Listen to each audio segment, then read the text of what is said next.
What's up, everybody? Welcome back to another fun-filled episode of Quarantine Kitchen. Today, we are going to be making from the bottom up a vegan, gluten-free French dip sandwich. That is the plan. And we're actually going to make our own rolls today, and I'm super excited about this because I recently found both yeast and xanthan gum. And I'm super excited about making my own French loaves for this sandwich. Obviously, if you're not a baker, if you're not someone that's interested in making your own bread, you can totally skip the first part of this video because that's not for everybody. But if you're a gluten-free person and you don't like spending thousands of dollars, legit, maybe hundreds of dollars, thousands of hundreds of dollars on the gluten-free products in the store to find out that they're like rock hard and they're not enjoyable in any way, then maybe you might want to consider making your own breads. That's what I have done, being gluten-free, and also heading towards veganism. Still working my way there. We're getting there. So, if you're not a baker, that's fine. If you're able to eat regular bread that comes out of the store pre-made, awesome. Good for you. That doesn't mean there's nothing to learn from these recipes. Obviously, anything gluten-free you can substitute with regular wheat flour. That's totally normal. And sometimes it's nice to know how to make your own bread. So anyway, we are going to get started. We have lots of ingredients for today. I'm going to walk you through all of them, and then we will set up the multiple steps in making your own bread. So let's maneuver down here. We have this is fermento biological, which is yeast. We have instant dry yeast for the bread. Then we have white sugar. I'm trying to use up what's left, and then I'm going to switch to coconut sugar. I don't have pajamas on today, guys. I have like an actual look. I'm actually like wearing clothes. #winning. I have warm water that I just heated up. Then you're going to need xanthan gum. Xanthan gum and yeast are both rising agents. If you're using a regular wheat flour, you'll only need yeast. Xanthan gum is, from what I understand, it is an agent that helps make bread light and fluffy and not so dense and sticky. If you use anything other than regular wheat flour, you'll usually want to use xanthan gum. It's just to give it kind of that resembling texture to bread. Because the alternative flours that we use, things like oat, rice flour in particular, and corn are the most common, they have a tendency to get very sticky and they don't lift, they don't rise, they don't create as much gases as the wheat flour does. So the combination of xanthan gum and yeast is going to help create that lightness within the bread. So that's why we need that. Okay. So, yeast, sugar, xanthan gum, warm water. Then we are going to use olive oil to help dissolve the xanthan gum. Mine is a combination of oil and soy because I'm trying to finish that up. I have my regular olive oil up there. Then you are going to need your gluten-free flours. I'm going to use a little bit of sweet potato. And then I have my own custom-made gluten-free flour blend. This is a combination of rice flour and cassava, yuca, mandioca, depending on where you live in the world. So the reason I designed this flour this way is because rice flour in particular it's famous for becoming very sticky and making things very dense. If you think of like a rice crackers, if you think of rice noodles, things that use that rice flour, they do have a tendency to have kind of a stale texture to them. So I combined it about 50-50, 1-to-1 with the mandioca flour, which actually has the opposite. It has a kind of a crumbly texture in things that you make. We made cornbread with it a couple of episodes ago, and that came out really good, especially mixed with the sweet potato flour. So I'm hoping that the combination of those two flours will give me a more, I don't want to say realistic, but I want to say more wheat-like texture in my food. So, my gluten-free flours, and we'll experiment. It's going to be about 3 cups of gluten-free flour. Then we have salt, regular. I got a jar, you guys. It's been living in a bag forever, and I finally emptied out a jar, so I have a jar of salt now. I'm so happy. 2 eggs. If you are making I guess this wouldn't be vegan then, I forgot. If you want to do it vegan, you can use a flax egg, you can use applesauce, you can use bananas, because I have eggs and because I eat eggs. So the bread is not vegan. The bread is going to be vegetarian if you are an ovo-vegetarian, which means you eat eggs, by the way. Ovo-vegetarians eat eggs but not meat or milk. Ovo-lacto-vegetarians will eat egg, milk, but no meat. Egg and milk, but no meat. My camera died. That was fun. We were talking about the eggs. So anyway, this is not going to be a vegan bread. I did forget that I was putting eggs in it. So there's that. Then, so yeast, xanthan gum, oil, sugar, eggs, gluten-free flour, salt. Next up, we have apple cider vinegar. That's pretty easy. Most people have it. If you don't want to use apple cider, any vinegar will work. I would not recommend rice vinegar because it's kind of sweet, but if you wanted to use apple cider or regular white vinegar, I also wouldn't recommend balsamic. That's another one that I wouldn't use. Red wine vinegar would work, though. White wine vinegar would also work. And then finally, I'm going to add a little bit of cornmeal for additional flavor because that's what this particular recipe calls for. And then I also have my margarine, the tabot. Okay. So anyway, shall we get started? The first part, we have to let there's a word for it, and my brain totally just stopped for it. We have to activate the yeast, is what we're going to call it. That's what we're going to call it. So, 2 tablespoons of yeast. I have so much on my counter here. Like, let me, hold on, guys. Let me organize for a minute. Totally triggered for just a minute, so sorry. Let me digress. Number 1, I can't stand it when things like this are in a container that is not resealable. What am I going to do with this entire package of yeast? Like, unless you're a professional baker, you ain't using that much yeast at one time. Why isn't it resealable? So now I have to go find another container. Okay, it's actually not what triggered me. I haven't seen yeast in such a long time, and I'm going to try to show you the texture of this yeast. So I know we should never talk about this when we're talking about food, but I'm going to because it's my channel. I recently had a termite infestation in my apartment. Like, it was really bad. I think I told you guys about it in one of the episodes. And one of the first signs of a termite infestation is what's called frass. And it is termite droppings that look very much like sawdust in appearance, like a chunky saw, they look like yeast. That's what it looks like. And I had a moment when I looked at it, like I actually got like chills. So anyway, moment of triggering here. If you ever find yeast-looking pellets, they're usually a little bigger than this, but this kind of texture around any furniture that has wood in it, you probably have a termite infestation. So, infestation, not infection. Infestation. So, I'm just going to leave that there. Hashtag super tip. And move on with the tutorial. Sorry. Okay. Anyway, those 2 points aside, we need 2 tablespoons of yeast. Try to scoot down so you can see me and see what I'm doing.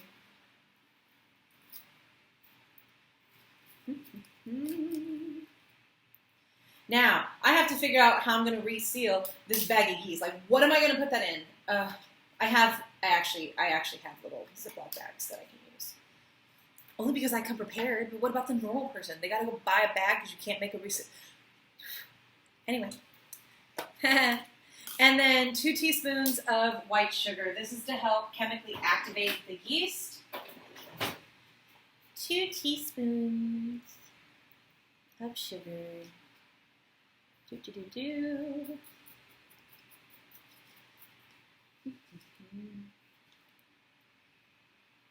Okay. And then 1.5 cups of warm water. I used a measuring cup to measure out the water before I started cooking it. So what we're going to do is combine the warm water into this. You want it warm to the touch, but not hot. It should not be hot, otherwise it can actually change the chemical reaction. So we're going to add that and we're going to stir it together until the yeast is dissolved. Then we're going to let that sit and activate. There's a word for it, and I can't remember the word. If you know the word, please put it in the comments. Because there's a name for letting the yeast do its thing. It's not rising. Rising is what happens to the bread after you add the yeast to it and it adds all the air. I have no idea. So anyway, we're going to add water.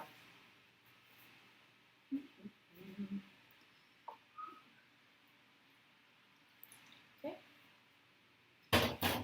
I suddenly have an inclination that my bowl is not big enough. The reason I say that is because you should put it in a, this is going to foam, it's going to be big.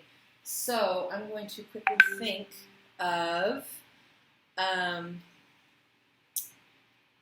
what I'm going to put this in. Quickly.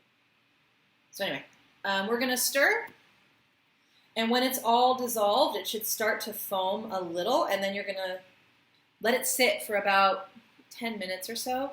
And if you leave it a little longer, that's not a big deal. But within 10 minutes, like in the 10-minute time frame, you should be starting to mix your flours together. So I'm going to put it in a Tupperware container that I have that's bigger than this bowl. So I'm going to go get that and transfer it and then let it sit and activate. So I shall be People pick on me all the time because I collect plastic jars and bottles and things. Like, I hate throwing away glass. I hate it because it's very hard on the environment. Sorry, hashtag green here. It's very hard on the environment, and it doesn't biodegrade very well. And also, like, you wash out glass, you can sanitize it, and then it's a fantastic utensil. So people make fun of me for saving things like coconut bottles, but by golly, that looks like it's the perfect resealable container for my yeast. So there, take that. So our yeast is foaming, it's activating. There's a word, I will figure it out. I'll look it up, I promise. By the end of this video, you will know the term for what it's called when you set yeast aside to do something. In the meantime, we're going to get our xanthan gum set up. So this one's in a resealable package. Anyway. So we're going to use 3 teaspoons of the xanthan gum, and we're going to dissolve it into olive oil. This is my first time using xanthan gum, so I'm so excited to see how this turns out. It does not take much. So 3 teaspoons of xanthan gum, and then it is 2 tablespoons of oil. I make all that remark about resealable bags, and I sit here on screen and struggle with a resealable bag.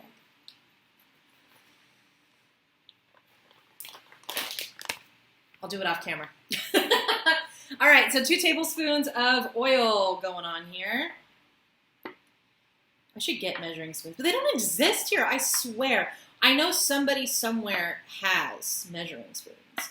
Now, fortunately, I have been cooking long enough to have relatively good measurement of how big a tablespoon is. Okay. Sorry, my phone was ringing from the front office. It sounds like a dying cat. It's actually pretty scary. Yay! I used up my olive oil. Okay, so now we're going to mix together the xanthan gum in the oil until it dissolves.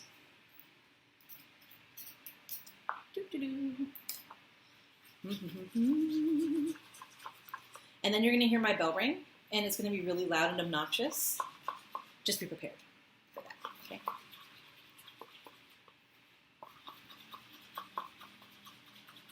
So I guess it's going to make like a pudding kind of thing. I'll show you. I'm literally just stirring it with a spoon, and then I have this kind of, almost looks like butter. You can't see it because it won't tilt. It's not very much, but there you go. It has like a buttery consistency with the xanthan gum and olive oil. Okay, so we're going to put that aside, And then we're going to mix together the other ingredients. All right, our yeast mixture has definitely doubled. You can see the foam rising. We have our xanthan gum, and I now have started to mix the flours. So I use 2.5 cups of the mandioca and rice flour mix, and then I use a 1/2 cup of my sweet potato flour. That is in my bowl.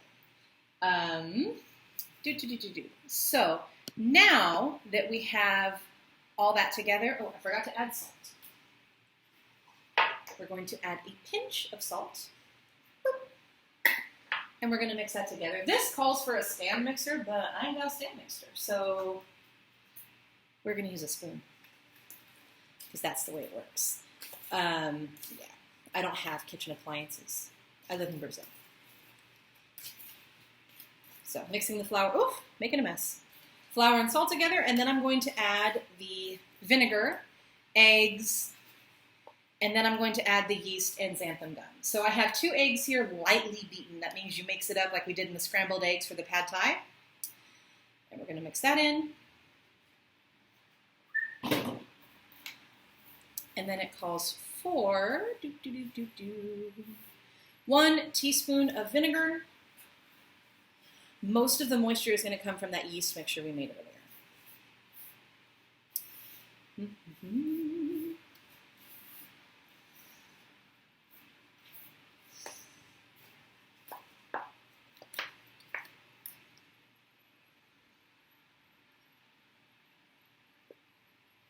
Oh, the smell of vinegar is strong with this one. 1 teaspoon of vinegar. Mix that in.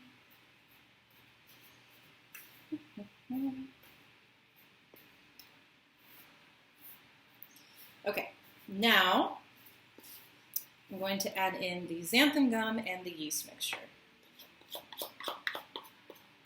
Can you see what I'm doing? I haven't actually looked at this. Oh yeah, you can. Yeah, look at that. That's fun. Whee! Okay. Again, you should be using a stand mixer. I don't have one, so we're going to use an old-fashioned with a spoon. Because believe it or not, before stand mixers, people were making bread. And they used their hands, and they used a spoon. Scientific fact. I don't even have to look at it. I just know that that's real. I actually may have to knead this because I don't have a stand mixer, which is fine. I also may have to add a little bit more moisture. It looks like it's going to be very, very stuck together, which is fine, and we're going to do that.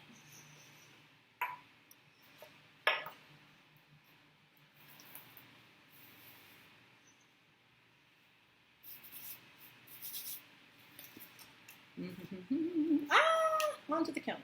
Okay.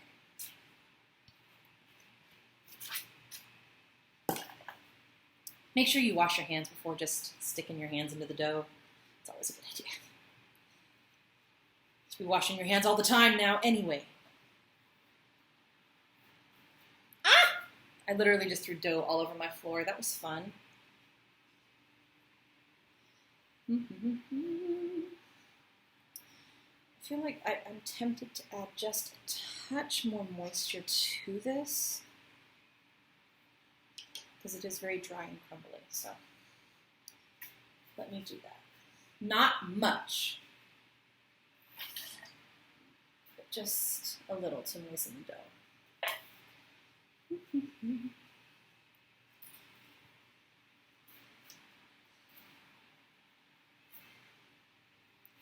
It's very, very thick.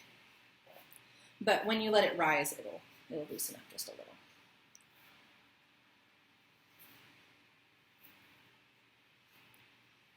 Am I throwing dough over the counter on my couch? Probably. But that's the fun part, right? Okay. I have to hurry and get this so it can rise. I've got a meeting in 15 minutes. That's always fun.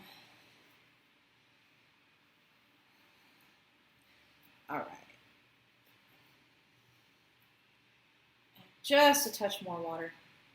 Not a lot. Like go like teaspoon by teaspoon. Don't add like a whole half cup. Because then you will be stuck with a globby goopy mess and it will not be fun.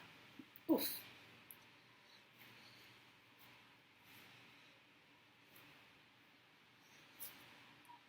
Okay. Remember that gluten-free flours in particular are much more dense than your wheat flours, so it is going to have a denser texture. It's almost like Play-Doh, as you can tell at the moment. So, okay. We are going to set that aside and leave it alone for a minute. I'm going to clean up my counter and we will move on to the next step. So I will be right back, everybody. Okay, so I've just about had it with this dough, I think. I added more water because I really, guys, this might be the first quarantine kitchen flop in terms of making this gluten-free bread because I don't see how this is going to rise. It's so dense that I don't see it happening. But you know what? Cookie dough is really dense too, so maybe there will be some miraculous, something could happen. I don't know.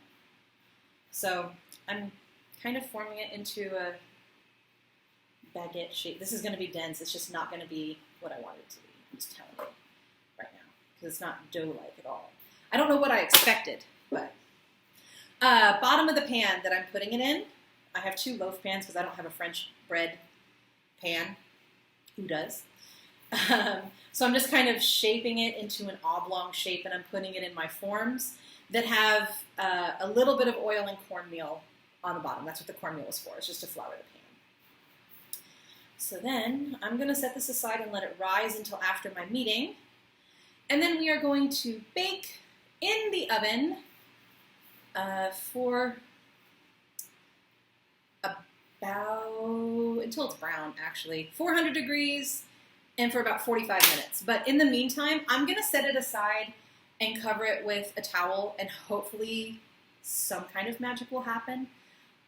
I reread the recipe like 4 times. I'm not sure what's going wrong. These are very, very dense. There's no way it's going to rise and be fluffy like regular white bread, which is fine. I mean, make me disappointed. Anyway, so I'm going to set these aside for the next probably 20 to 30 minutes, and I'm going to cover them with a damp towel. Hopefully there will be some lifting action. If there is, I'll show you. If there's not, then we'll just deal with it. So anyway, 400 degrees on the oven when you go to bake them, and we're baking for about 40 to 45 minutes, or until they're golden brown and sound hollow when they're tapped. Don't know if that's going to happen with these, but we'll see. So I will come back when something happens.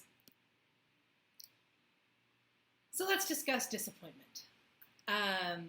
It obviously didn't rise, and I knew it wouldn't because it was very, very dense. And I have a couple of theories. This is a science. Gluten-free cooking is a science, and anybody that's ever made anything gluten-free would agree with me that it's a science. It takes time to perfect it. So this is what we're dealing with. This is a half of a loaf, and you can see that it does have some air in it, but it is very small, very narrow. It's not crumbly at all, which is awesome. It held its form, which will be great for the sandwiches. I've also tasted it, and the taste is there, so that's a win. So 2 things. I think that I have, in my flour blend, I think that I have too much rice flour to the other starches. And I did have a theory that that was going to be a problem because I originally had planned that to have mandioca and sweet potato in the main flour mix. And I think I had too much rice flour in proportion to the other 2.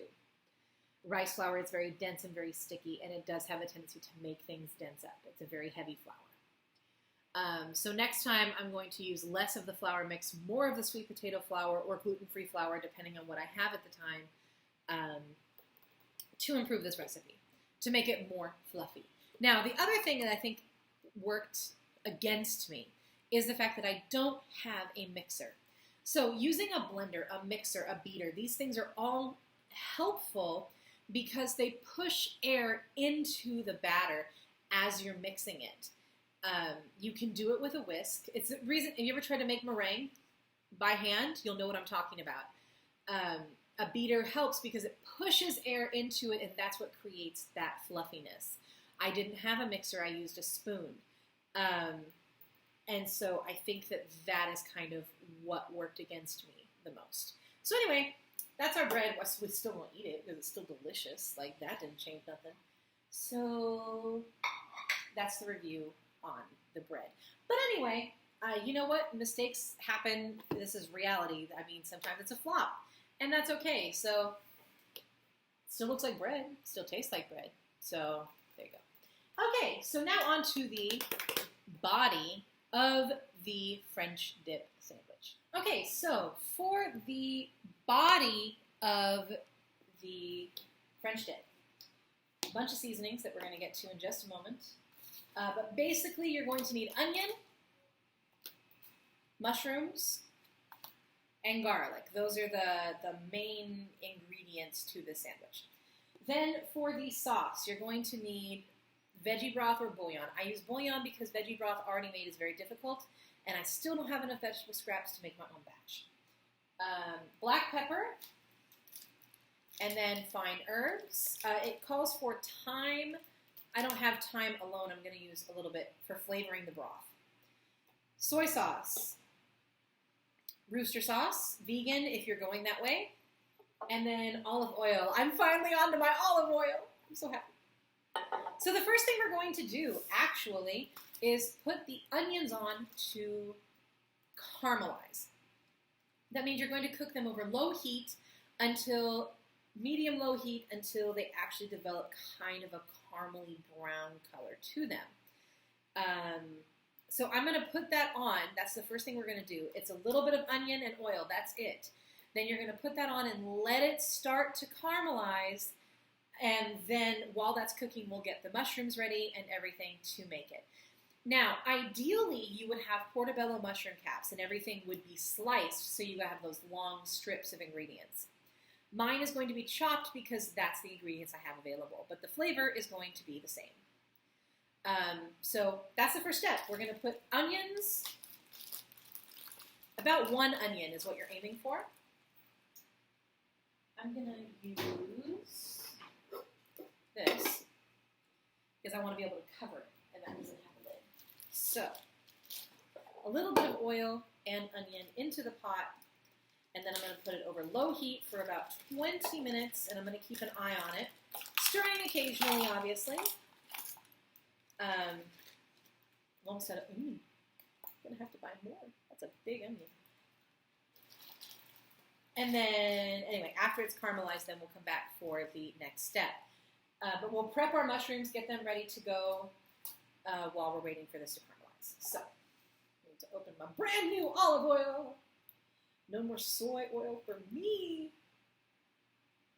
Assuming I'm smart enough to open this. There we go. Very excited. Ooh, it's pretty. La. Ah, it's so happy. I was such a dork. Okay, so now about a tablespoon of oil, and now this is going to go on the stove, and I will be right back to help you get started with the mushrooms.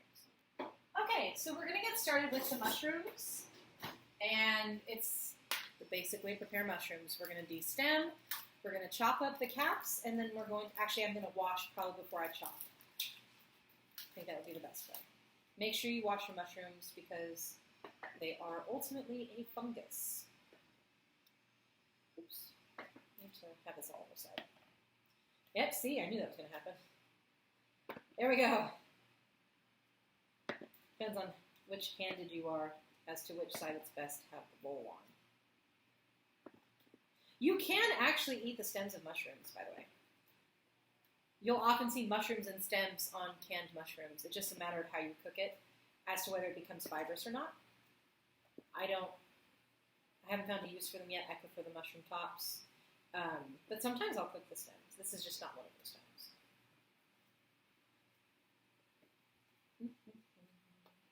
Don't forget to stir your onions occasionally, but you want kind of that heat to stay in there. So don't over stir them, but don't ignore them either. Make sure that you do give them the love and attention that they deserve. Okay, let's wash and rinse our mushrooms. And now comes the fun part where we're just going to chop. I'm just going to slice mine because I want the mushroom pieces to be slightly larger than the onion pieces. So we're just slicing for this recipe. Oof. Anybody else feel like they're working harder working at home than they did when they were actually on campus? Or what do you call it? Workplace? I'm a teacher, so I work on campus, but have live classes tomorrow, and I'm not looking forward to it. I miss my kids, but the live classes can be exhausting.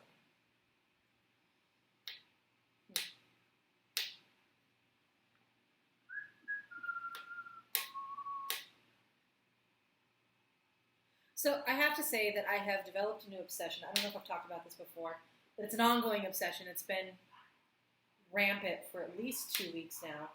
So I don't know if you've ever seen the channel Kit Boga on YouTube. He does scam baiting, which means that those really annoying calls that you get about your social security number being suspended or your computer has a virus, call us back. Tech support scams is what he specializes in. So he'll, in order to, quote, raise awareness, but I also think to answer everybody's question of, well, what happens if you actually call those numbers? Like, what does it do? He'll actually call the scammers, and it's very entertaining. He'll put on different voices, different personas, and we'll just go through with the scam and waste the scammer's time, but also, give awareness to people about how these scams work. So, all those burning questions you can finally answer. So I think that's really cool, and I watch it. It's my new binge watching thing. Like, I'll fall asleep to it. I'll wake up and watch it while I'm doing my puzzles. If I wasn't talking to you at the moment, I'd have him on. So I think that's really cool. Ah! Ooh, did you see that? I almost lost the entire thing of mushrooms. Ooh, that would have been scary. All right, that would have been sad because I literally only have this one punnet of mushrooms. I'm only making 2 sandwiches worth, and when I say 2, I mean like 4 halves of a sandwich of this. So obviously double the recipe if that's what you're aiming for. Anyway, scam baiting. IRL Rosie is another one. She is a voice actor as well, so she's really fun to listen to. She does Alexa. She'll do Google support, that sort of thing. Trilogy Media does them sometimes too, but that's not really the main basis of their channel, I don't think. Just because every time I log on to their live streams, like the other one, they were eating bugs, and I'm like, that's weird. But whatever floats your boat. So anyway, mushrooms are chopped now. We're going to wait for a little bit while the onions are caramelizing, and then after they start to caramelize, I'm going to add about 2 teaspoons of garlic to it, so it has that flavor, and then I'm going to let it cook for about 5 more minutes. This is the onion. Then when the onion is finished, we're going to put that on a plate separate, and then we're going to cook the mushrooms. And I'll come back and show you before we do that. But that is the next step. Then after that, we'll cook everything together with the seasonings to make the veggie broth, the dipping sauce, and then it's going to be good. I'm so excited about this. I don't even care if the bread messed up. It's still going to be delicious. Proofing. The word is called proofing. When you put your yeast and sugar and water aside to let it activate, it's called proofing. It's called proofing your yeast, and I felt like I needed to share that because I'm a woman of my word. All right. The onions have been caramelized. They're a nice brown color. They smell delicious. They look really dark on camera, I just realized. They're not actually that dark in person. They're dark, but they're not super dark. So now we're going to add the mushrooms to, what is that thing called? It's called a pan. Guys, I'm losing my mind. Oh, I'm going to sneeze. Excuse me. So yes, we are adding the mushrooms now to the pan with a little bit more oil, and now we're going to saute the mushrooms for about 5 to 10 minutes until the mushrooms are almost all the way cooked. It's okay if they're not fully cooked, because we're going to cook everything together in the broth before we decide to spoon everything. Spoon everything? Serve everything, yeah. So anyway, we're going to saute the mushrooms. That's the plan. And I will be back for that. Yeah. My brain completely stopped. I don't even know what's happening. So, okay, I'm going to saute this, and I will be back in the broth. I knew there was something I forgot. This is now the time, while your mushrooms are cooking, to start your broth. If your broth is in a can, don't worry about it. Or if you have homemade broth in a jar or whatever, don't worry about this part. If you're using bouillon like I am, now's the time to start dissolving that bouillon and making that broth. That's what I forgot when I said my brain stopped. That's what I was going to tell you to do, is to, while you're cooking the mushrooms, also start heating up the broth, because the next phase is to add everything together with the seasonings to make that au jus sauce for dipping with the French dip sandwich. So that's where we're at, heating up the mushrooms and the broth. Right. Okay, we've got our mushrooms. We've got a nice broth going on there.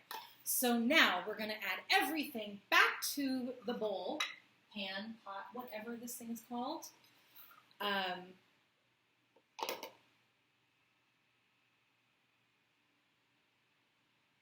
Yeah, sorry. I was reading the recipe at the same time. It was a really long pause. Sorry. So we're going to mix in the mushrooms. We've got the mushrooms, the garlic, the onion. Now I'm going to add in the cup of broth.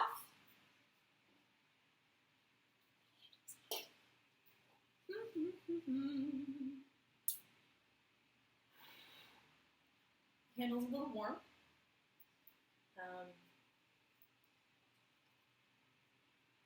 We're going to add in, that's a lot of broth, but we got it, why not? So we're going to add in the broth. Now we're going to add in all the spices. So a tablespoon, that is not soy sauce. A tablespoon of soy sauce, or coconut aminos if you are a person who is allergic to soy. Then it is a tablespoon of Worcestershire sauce. We're looking for a beefy flavor, so it's okay to add the flavor in this one. So, okay. Then we're going to add in a little bit, it says about a half teaspoon of the thyme. And then it says a quarter teaspoon of the smoke and of black pepper. So just a touch.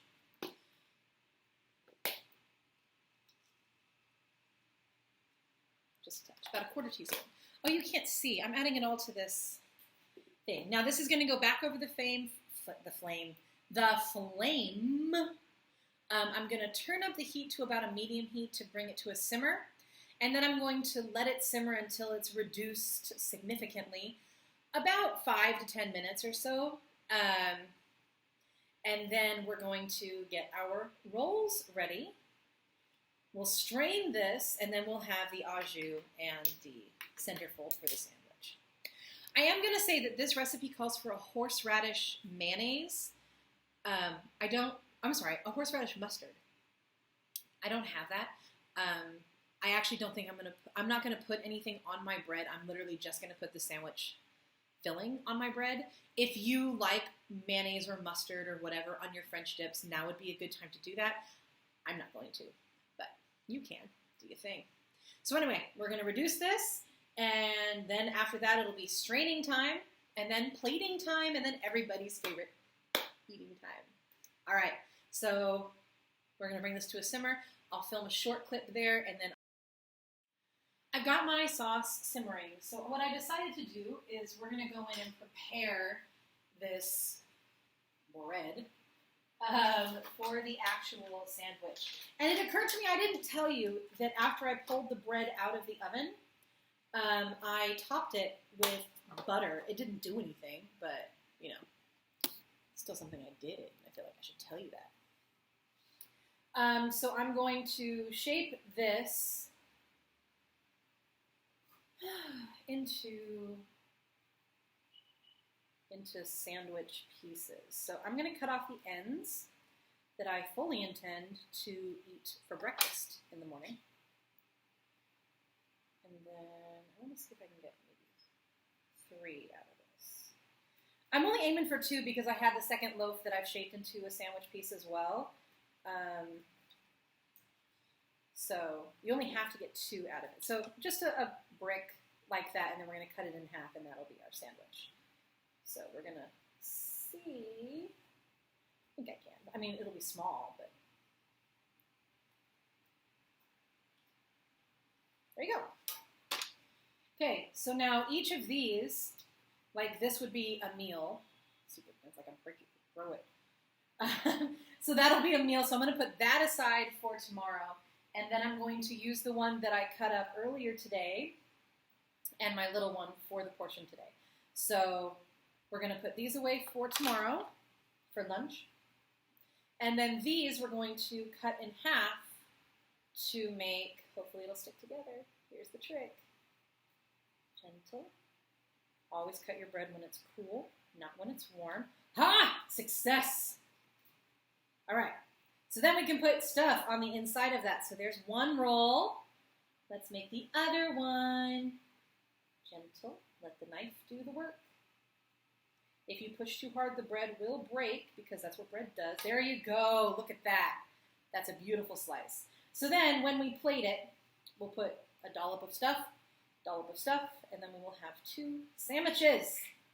Awesome. That came out really good, actually. I'm very happy. Very happy with that. So there we go. That'll be 1 sandwich roll, 2 sandwich rolls, and then we have the 2 sandwiches for tomorrow. And life is good. So anyway, that, you could see that, right? Yeah, okay. Looks like it. So anyway, that's preparing the rolls. Now we're ready. They're cut, ready to be filled. If you wanted to put mayonnaise, mustard, whatever you like on your French dip sandwiches, I like just filling and juice. That's me. Now would be the time to do that. So I gotta admit, for sticking together for a gluten-free bread, I'm actually pretty impressed with this. It's not as fluffy as I would like, but you know what? You can't get everything you want. So, all right, we're gonna let that simmer. It's simmering. It smells delicious. It tastes delicious too. I may or may not have sampled it. And then we'll come back for plating and straining, plating, and eating. So it could reduce a little longer, but I'm gonna leave it as it is. It tastes so good, you guys. I'm so excited. So now we get to do the fun part of straining it. I'm going to do this on camera, live, because I'm that kind of optimistic. We're gonna try a little angling here.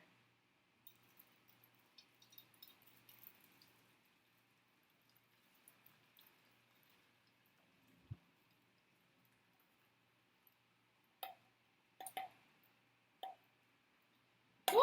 Hot. Oh my goodness, I think it worked.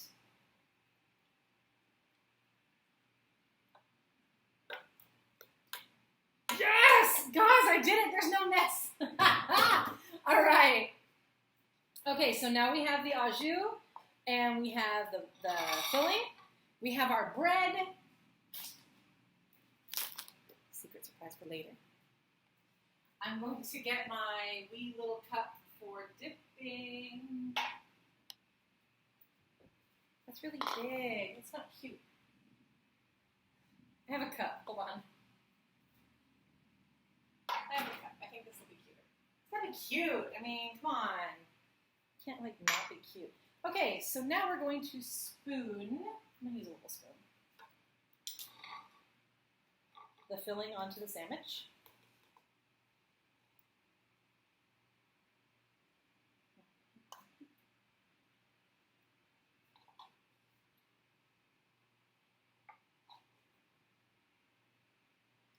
Getting that filling all over the place. Look at that.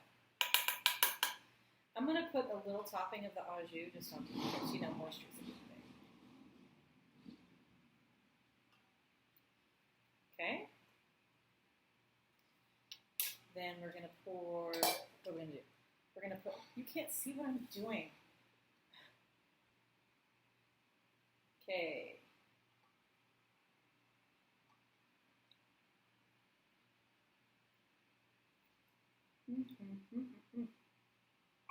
It's really good. Got to get some au jus in there for dipping. sure you only use about half of it. And then it's not official without potato chips. To fill in these extra gaps, just like that.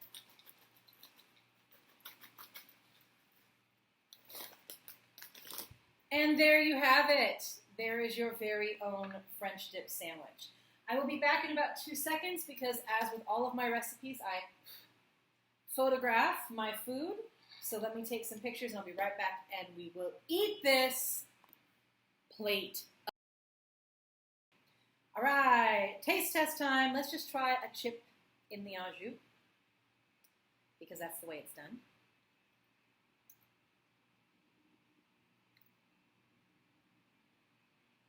I'm more excited for this one. It's good. I've tasted the au jus. Ooh, making a mess. Dip. Yes, it survived the dip. Okay.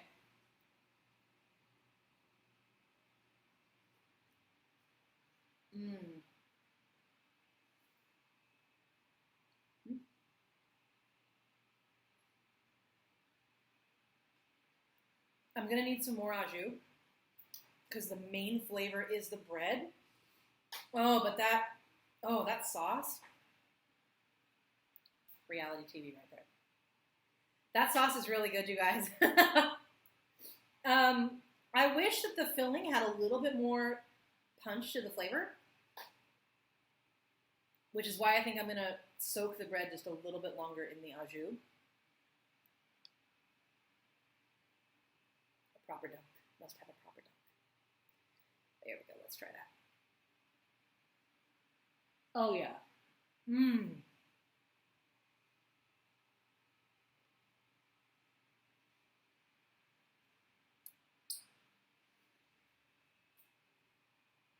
It doesn't taste exactly like regular French dip, but of course not. It's a vegetarian French dip.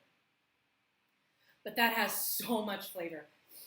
So, guys, this is really good. I know I say that about all the dishes, but you know what? A girl can cook. So, all right. I'm going to go enjoy this off camera and make a total mess of myself. Thank you so much for watching and for joining me on this rather long video. And as always, happy cooking, everybody. All right. I'll see you next time.